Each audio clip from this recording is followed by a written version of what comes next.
Então eu queria que você se sentisse aberto, né, para dizer e contar o mínimo detalhe da sua história que você achar válido.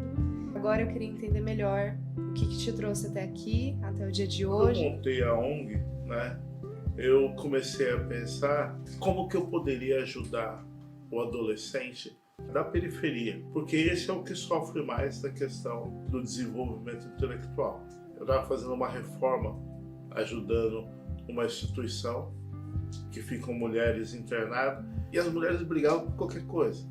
A gente estava lá reformando, tal, não sei o quê, né, dentro do projeto que a gente tem que chama Construindo Possibilidades. E eu falei para a diretora do local, eu falei assim, eu acho que eu consigo ajudar, né, essas moças. E a gente começou a fazer um trabalho ali com elas. Eu levava pílulas de texto. E aí eu comecei a ver que, tipo assim, no começo elas não queriam falar, elas continuavam aquela coisa. Depois de uns 2, 3 meses, elas queriam falar, elas queriam expor ideias e tal.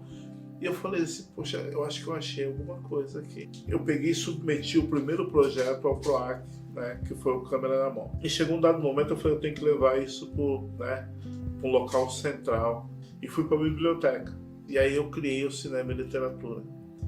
Que eu falei, a gente está dentro de uma biblioteca, a gente podia aliar o cinema à literatura. Você tem um livro, né? Queria que você dissesse um pouco também como que esse livro te ajudou a chegar aqui, né? Porque ele é a sua história, né? É muito da sua história. A literatura, para mim, ela vem desde a infância. É o dom que eu tenho de verdade, é escrever. E um dia um amigo chegou e falou para mim, ele falou assim, se você colocar a sua história no livro, eu pago para ser publicado. Só que a história mesmo tinha mais de 300 páginas. Aí fiz o resumo e publiquei o resumo, que é a Druska, né? Druska, Fuga do Paraíso. E aí, tipo assim, Druska, na verdade, em lituano significa sal. Fuga do Paraíso é porque, tipo assim, quando você conhece, você cai na sarjeta, nas ruas, na droga, você descobre que qualquer lugar que você estivesse, não importa, era o paraíso. Então, quer dizer, teve muita coisa que foi acontecendo que eu acho que a única escapatória que eu tinha era pensar em histórias, né? Era criar um mundo onde que, nesse mundo eu era feliz. Porque sempre os personagens principais das histórias era eu. Eu sempre dava um jeitinho do final nunca ser trágico, porque era eu que era o personagem daquela história. O que você acha que é a sua principal mensagem? Escrevendo roteiros, escrevendo livros, participando de projetos sociais, enfim. O que você vê que você quer passar como mensagem para as pessoas? O ser humano, ele deveria compreender que ele não consegue nada sozinho. Se todo mundo compartilhasse um pouco, sabe, a sociedade seria muito melhor. O mais difícil hoje das pessoas receberem a mensagem é a questão da empatia, de conseguir se colocar no lugar do outro. Ela não sente, né, alguns efeitos que você sentiu. Então, quando aquilo está externo a você, sabe, você olha aquilo, parece uma bela história, mas você não tem empatia, porque você nunca passou nem perto daquilo. Então, isso vai se tornar cada vez mais difícil. E acho que apesar de ser uma dificuldade, não é impossível, né? Que a gente... Não, eu continuo tentando. Sim. Eu sou o beija-flor, não pela fantasia da ave, mas pela força de poder fazer muito pouco e continuar tentando apagar o incêndio com um bico ali que não consegue carregar quase nada de água. Eu nasci num parque de diversões, a minha família era viajante. A minha vida como artista começou muito cedo. A gente sempre foi o centro das atenções, porque onde chegava o parque as pessoas iam. E a partir daí eu comecei a escrever os meus textos. Quando meus irmãos viajavam, eu escrevia cartas. As minhas primeiras impressões como escritor foram crônicas epistolares, né? Eram cartas que eu escrevia e enviava para os meus irmãos. E aí começou a trajetória de escritor. Primeiro como cronista, e quando eu ingressei na faculdade de Direito, eu virei poeta. A minha vida é permeada de perdas, perdas precoces. Meu pai faleceu quando eu tinha 4 anos. A minha esposa faleceu 3 anos de casados. A minha mãe faleceu aos 82. Então, conforme eu ia vivenciando as perdas, eu escrevia, colocava no papel. o escritor ele tem uma tarefa solitária. Depois ele se torna uma obra abrangente. Você tem aí a antologia, né? Exato. O livro publicado, que é na verdade uma antologia. Exato. Queria que você contasse um pouco mais pra gente. Quando eu resolvi procurar uma editora, eu já tinha muitos textos, eu escrevia muito, então eu deixava tudo guardado, eu não jogo nada fora. Até encontrar uma escritora de Juiz de Fora chamada Vânia de Oliveira.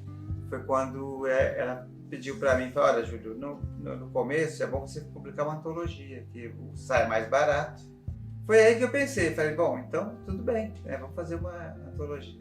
E ela me deu contato de 2 editoras conhecidas dela, a Rosemary Giarola e a Patti Lemes, da editora Índia. Elas eram sócias na época.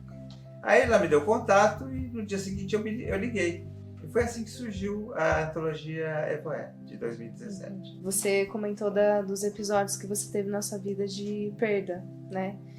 E o que eu imagino, e aí queria que você também explicasse para nós, essa sua relação da escrita com as perdas, né? E se você tem uma mensagem principal que você tentou passar através desses livros, né? Através dessas escritas, se tudo tem a ver com essas perdas ou se não.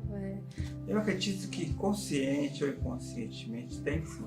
O escritor, ele tem o pé na realidade e o pé na ficção. Uhum. Né? Quando ele começa a vivenciar as impressões passadas, ele coloca um pouco da história dele. Então são episódios chocantes. Se fosse uma outra pessoa, poderia acabar enlouquecendo, né? Porque são coisas muito fortes, né? E as minhas perdas serviram para isso, para me inspirar, para continuar a minha jornada. Então a mensagem que eu posso deixar para as pessoas é que acreditem nos sonhos, que vão atrás dos seus desejos, das suas realizações. E o que você acha que acaba sendo mais difícil para que essa mensagem chegue nas pessoas? Eu acredito que falta compreensão, né? As pessoas se entenderem mais, porque às vezes você, quando passa uma ideia, você impõe aquilo de uma forma indireta. E não é por aí. O que eu acredito mesmo é na aceitação mútua. Você fazer tudo e deixar aquele legado e falar, olha, eu fiz a minha parte. Filha de pessoas nordestinas, pouco estudo, meu pai era analfabeto, a minha mãe estudou apenas até o Mobral e eu decidi fazer a diferença na minha família. E o meu sonho era fazer secretariado, porém na época não tinha recurso. Então a minha mãe decidiu que eu faria o magistério. E eu fui fazer o magistério contra a vontade, não era o que eu queria, não era o meu sonho era ser secretária. E entrei ali para fazer o suposto ensino médio, né, com a formação. E eu falei, quando eu terminar o 3º ano, eu saio disso aqui, isso aqui não é para mim. Fiz o 1º ano de estágio, o 2º ano de estágio, no 3º ano, algo destravou. Estava eu fazendo estágio, quando eu vi uma cena de uma professora gritando com um aluno. Aquilo mexeu muito comigo. E eu falei, não, eu posso fazer algo que pode... Eu não posso mudar o mundo, mas eu posso tentar mudar uma pequena parte do mundo. E com 1 ano, eu já estava em sala de aula. E a minha chegada na sala de aula foi justamente com o EJA, que era a Educação de Jovens e Adultos. Então ali foram anos no EJA. Em 2005, eu entrei também para o Fundamental com as crianças. Depois, eu acabei... por conta de casamento, vieram filhos, eu optei em ficar só com as crianças. Então foram anos e anos de dando aula mesmo para o ensino fundamental. E ali eu fiquei muitos anos trabalhando com eles. Os anos foram se passando e chegou em 2018 eu tive uma surpresa. O que estava certo para mim não estava certo para Deus. E foi onde eu tive a primeira parada respiratória, do nada. Depois eu tive a 2ª e a 3ª. Então eu tive que ser readaptada, sair da sala de aula e cuidar de uma secretaria.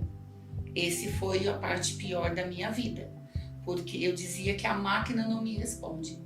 Olhar para o computador é horrível, porque o computador ele não traz sentimento, ele não tem reação, ele não abraça e ele não alimentava e não sustentava o meu dia. Era uma relação muito fria. Foi então que surgiu a oportunidade de ficar na biblioteca de uma escola. Foi onde eu propus Eu fiz essa proposta para minha coordenadora na época e falei assim, olha, eu quero fazer um projeto leitura. Eu quero que as crianças conheçam os gêneros textuais, quem são os grandes autores, quem são os autores brasileiros, e eu quero que eles tenham gosto pela leitura. O que eu comecei ali com uma turma só, hoje eu tenho 14 salas. Eles contam as horas para eu chegar na sala de aula. Hoje não é mais só uma contação de história. Hoje é a professora Márcia que se veste, se fantasia, que promove história na lata, história na caixa, história no guarda-chuva. A minha maior mensagem hoje seria que você pode fazer a diferença e que você pode se reconstruir e que você não tem que ficar preso, limitado a nada. Quão importante é a leitura?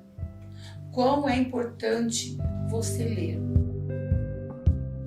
A CIA, ela começou em 2006, né? A CIA Contando com o Encanto. Éramos eu e Milva. Começamos com histórias em biblioteca e depois fomos fazendo curso em São Paulo, né? E nós fomos trabalhando junto por um bom tempo.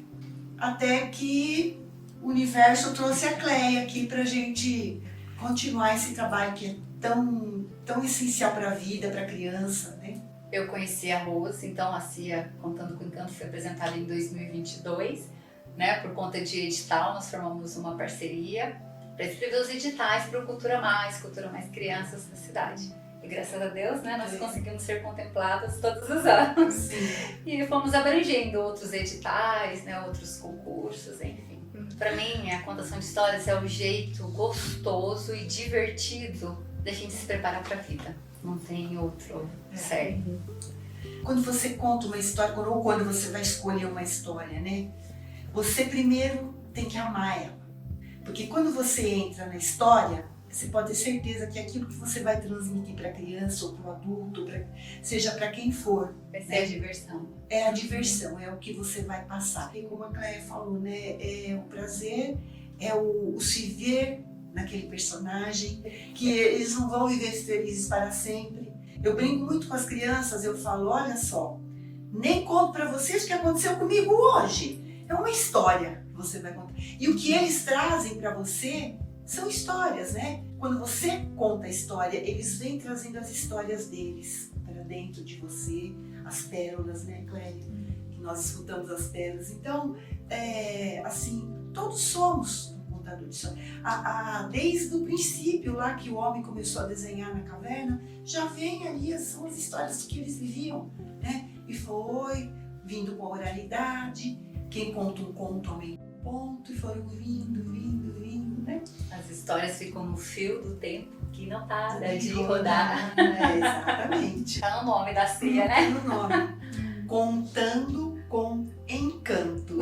É o encanto. É o encanto, levar o encanto para aquela criança, para aquele adulto, para aquele público, né? Que ele saia dali alegre, que ele reflita, né? Que ele queira voltar para aquele espaço para ouvir de novo histórias. Que ele fique na cabeça, aquela história. O que vai ficar, o que a gente gostaria que levasse de mensagem na cabeça, é isso, é o gostoso, é a história, a parte divertida, a parte que teve conflito, mas que resolveu o conflito. Isso. Então é isso, é ficar na cabecinha e levar, guardar, lembrar, né? É um encantamento, né? Eu vou te contar uma história. Agora atenção, começa bem no meio da palma da tua mão. Bem no meio tem uma linha ligada ao coração.